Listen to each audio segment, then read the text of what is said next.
You are looking at something you throw away every single time you eat an apple. The peels and the core. 2 jars, a cup of water, a spoonful of sugar, and in 3 weeks you have genuine apple cider vinegar. No starter culture to buy, no fancy gear, nothing you don't already own. But here is what nobody tells you. That white film that forms on top and scares people into dumping the whole batch is actually the most valuable part of the process. And once you understand what that film really is, you'll never pay for vinegar again. This is the mother, a living raft of bacteria that turns apple scraps into vinegar worth $5 a bottle. But most people dump it out, and that mistake traces back to a food safety myth we all learned in childhood. And to understand why that myth is wrong, you need to see what happens inside the jar during week 1. The process starts with sugar dissolved in water. 2 tablespoons per jar, nothing else. That sugar is not for flavor, it's fuel. Apple peels are covered in wild yeast, invisible to the naked eye, but hungry. The moment they hit that sweet water, within 24 hours, the yeast begins consuming sugar and multiplying. What it produces is alcohol. That's stage 1, and it smells exactly like a cider house in late October. For the next 10 days, the jar is a tiny brewery. Yeast cells turn sugar into ethanol, and you'll see bubbles rising through the scraps. Stir once a day to keep the peels submerged. If they float above the surface, mold can form. That is the only thing you need to worry about, not the film below the liquid. Because by day 7, something begins forming on the bottom of the jar. A translucent disc, thin as tissue paper. Over the next 2 weeks, it thickens, turning slightly rubbery, and eventually rises to the surface. This is the mother, Acetobacter bacteria, arranged in a cellulose matrix, a living fermentation mat that converts the alcohol into acetic acid. That acid is vinegar, and that is where the myth kicks in. We are taught from childhood that anything floating in a jar is spoilage. A white film means throw it out, right? That is exactly what the commercial vinegar industry wants you to believe. Store-bought vinegar is pasteurized at 160 degrees and forced through a 0.1 micron filter. The mother is killed and removed. It is a dead product posing as a living one, and since you cannot grow a new batch from a dead culture, you stay dependent on store shelves forever. Now, here's what nobody explains. If you start with scraps from an organic apple, one that has not been sprayed with fungicides that kill wild yeast, you can pull this off with nothing but sugar and water. But if you use a conventional apple, the chemicals on the peel might prevent fermentation entirely. That innocent-looking fruit in your grocery store was designed to last weeks on a truck, not to give you free vinegar. And the same company that sold you the apple will happily sell you the vinegar you could have made yourself by week 3. You pull out the scraps, and the liquid beneath the mother tastes tart, bright, and alive. But here is the thing. Most people never get there, because on day 10, they open the jar and smell something they don't expect. And the one mistake they make next ruins everything. This section is formatted for direct paste into VidRush custom script mode. Asterisk, asterisk, the smell that hits you on day 10 is not vinegar. It's hard cider, yeasty, faintly alcoholic, somewhere between a bakery and a brewery. Your brain, trained by a lifetime of factory-sealed food, will scream one word: spoiled. And that is the moment 90% of first-time fermenters dump the entire jar down the drain. But nothing has gone wrong. That smell is exactly what you want. The yeast has finished its job. The alcohol is present, and the Acetobacter bacteria are just waking up. What your nose detects is fermentation, not rot. The difference is invisible to the untrained eye, but it is the same difference between a sourdough starter and a forgotten Tupperware of moldy bread. One is alive and beneficial, the other is dead and dangerous. Your grandmother's grandmother knew this by instinct. Before modern refrigeration, every farmhouse had a vinegar crock. Peels and cores went in, vinegar came out, and the mother was passed down like a family heirloom. In 18th century cookbooks, vinegar recipes appear next to instructions for brewing beer and baking bread. It wasn't a hobby, it was household infrastructure. The French word vinaigre literally means sour wine. The Romans called it acetum acerrimum and carried it on military campaigns. Vinegar was food preservation, medicine, cleaning fluid, and currency for trade. So what happened? Why did a universal home skill become something that scares intelligent adults into throwing out a perfectly good ferment? The answer sits in a laboratory at the Heinz Company in 1896. Henry John Heinz, the ketchup king, had a problem. His bottled vinegar would develop cloudy sediment. The mother and customers complained. They thought it was dirt. Heinz solved the problem by pasteurizing his vinegar, killing the bacteria that produced the mother, and filtering the liquid to crystal clarity. Sales skyrocketed.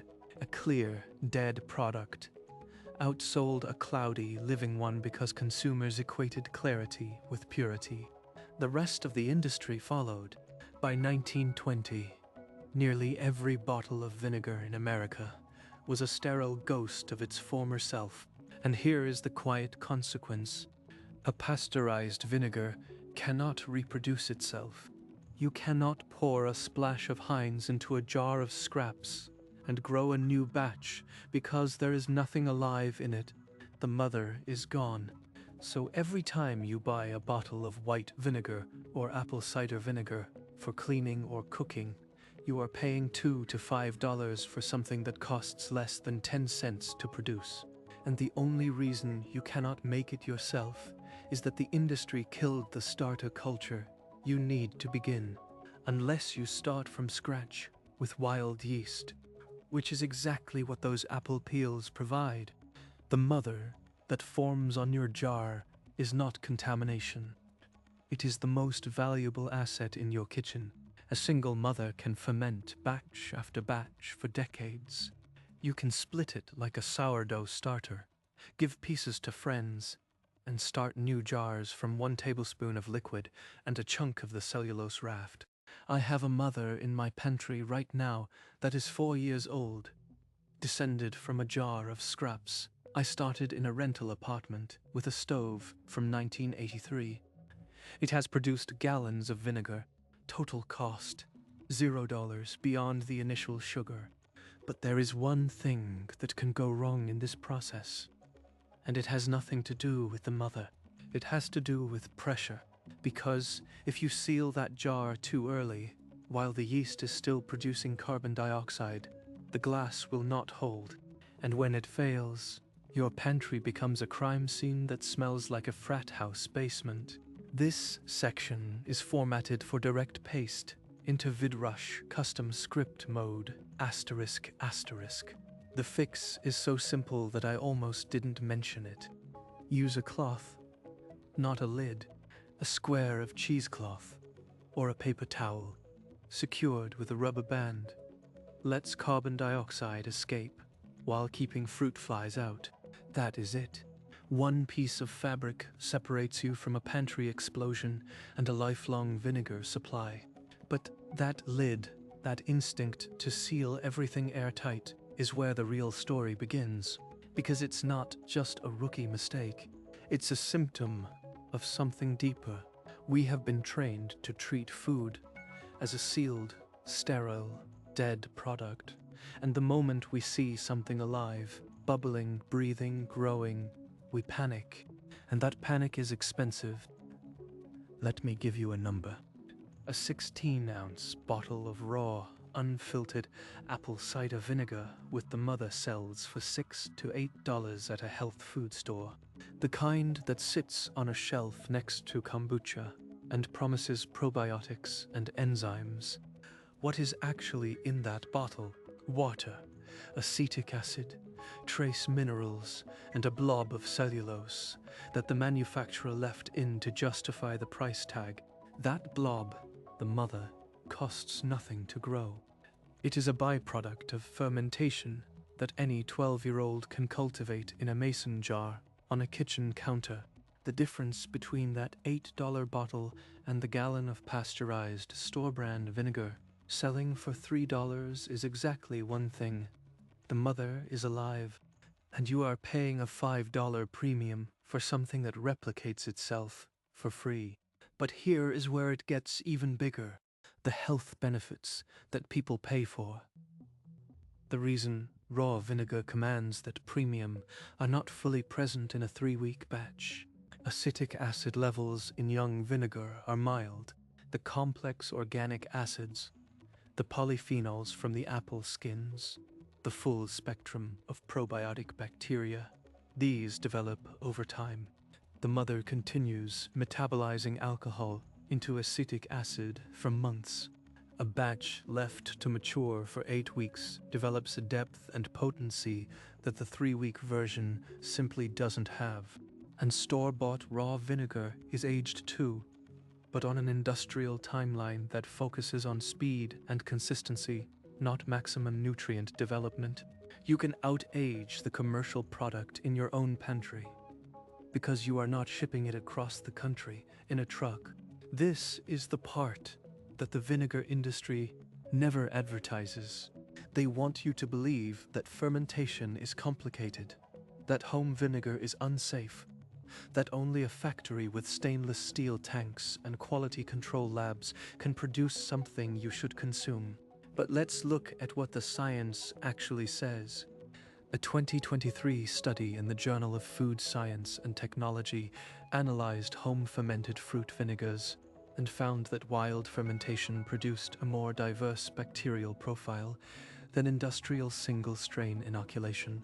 Translation: homemade vinegar contains a wider range of beneficial microbes than the stuff you buy. The exact opposite of what the safety myths teach. The clean factory product is microbiologically simpler. The risky home ferment is the probiotic powerhouse. And this isn't just about vinegar. It's about what happened to every traditional food preservation skill over the last 100 years. Pickles became shelf-stable, dead jars of cucumbers in vinegar instead of live lacto-fermented vegetables. Yogurt became sugar-laden pudding filled with gelatin. Bread became a chemistry experiment of dough conditioners and preservatives. In every case, the skill was replaced by a product, and the product was designed for shelf stability, not nutrition. Vinegar is the most extreme example because the raw ingredient is literal garbage, scraps you would otherwise compost or throw away. And the process is so simple that it survived centuries in cultures with no written recipes. By week 5, the mother in my jar had grown to the thickness of a pancake. I lifted it with a fork, translucent and rubbery, smelling sharply of acetic acid and faintly of apple blossoms. I tasted the liquid beneath. It was bright, sour, and complex. It was vinegar, and I realized that I had spent the last 10 years buying something I could have made from the contents of my compost bin. That realization is either infuriating or liberating, and it depends entirely on whether you focus on the years you lost or the years ahead. Here is exactly how you build a system that never stops producing. You start with a clean jar, a handful of apple scraps, 2 tablespoons of sugar, and a cup of filtered water. If you already have a mother, you slide it in last and it floats to the top. If you don't, you wait 3 weeks for one to form. Either way, the system is now closed loop. Every time you pull off vinegar, You replace it with fresh sugar water and more scraps. The mother grows. The production accelerates. Within 6 months, a single mother can turn a quart jar of kitchen waste into finished vinegar every 10 days. The numbers are absurd. A family of 4 throws away roughly 150 apple cores and peelings per year. That is enough organic material to produce 15 gallons of raw apple cider vinegar. At $6 per 16 ounces, that is over $900 of vinegar from trash. The only input that costs anything is sugar. 2 tablespoons per batch, about 6 cents. Even if you drive to the store to buy organic apples, specifically for the peels, you still come out ahead. You eat the apple, and the waste pays for itself. And what you get is not just a cheaper version of the store product. It is a fundamentally different substance. Live, unfiltered vinegar contains acetic acid bacteria that continue working in your salad dressing, in your marinade, in your morning glass of water. Those bacteria colonize your gut, diversifying your microbiome in ways that pasteurized vinegar cannot. The polyphenols from the apple skins, concentrated through long fermentation, deliver antioxidant compounds that industrial processing strips out. You are not saving money by making it yourself. You are buying a health product that cannot exist on a shelf. Here is the detail that I found most surprising. The mother is not just a single species. Under a microscope, a mature vinegar mother is a dense ecosystem. Acetobacter, lactobacillus, wild yeast, and dozens of other microorganisms all living together in a cellulose matrix of their own construction. It is, biologically speaking, a miniature coral reef in your kitchen, and once it's established, it becomes nearly impossible to kill by accident.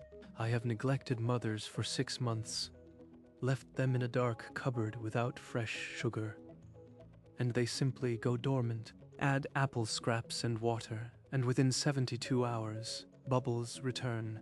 It is the most resilient pet you will ever own. If you want to move beyond apple, the mother adapts. Pear peels, pineapple skins, mango pits. Any fruit with natural sugars and wild yeast on its surface will ferment.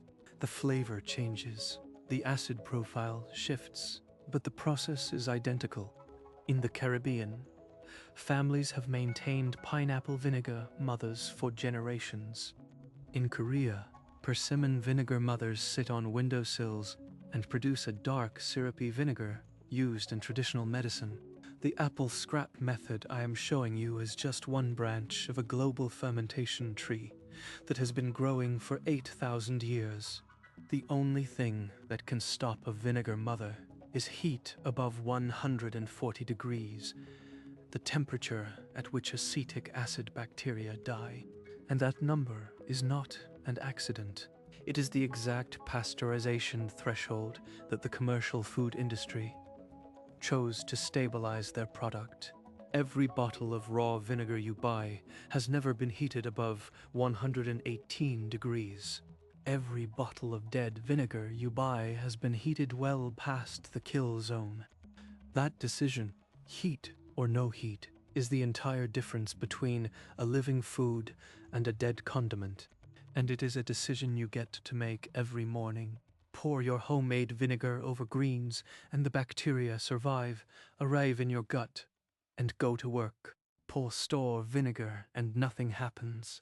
The acid hits your tongue, but the life is absent.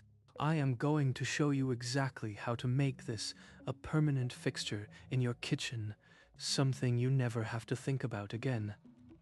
And the one item that makes the whole thing foolproof is already in your silverware drawer. That item is a stainless steel fork. Stir once a day for the first 10 days. Then lift the mother with the fork when you harvest. That's it. A fork and a cloth. The entire system comes down to 2 objects that have been in kitchens for centuries. The knowledge is that close. But here is the part that stays with me. Every time you pull a jar of vinegar off your counter, you are not just saving money, you are reversing a decision that was made for you. The industrial food system depends on you believing that fermentation is dangerous, that real food comes from factories. The mother in your jar proves otherwise. It says you are capable of feeding yourself from scraps. I want to hear from you. What would you use your first batch of homemade vinegar on? Cooking, cleaning, a morning tonic? Drop it in the comments, and I'll read every one. Hit subscribe so you don't miss the next one.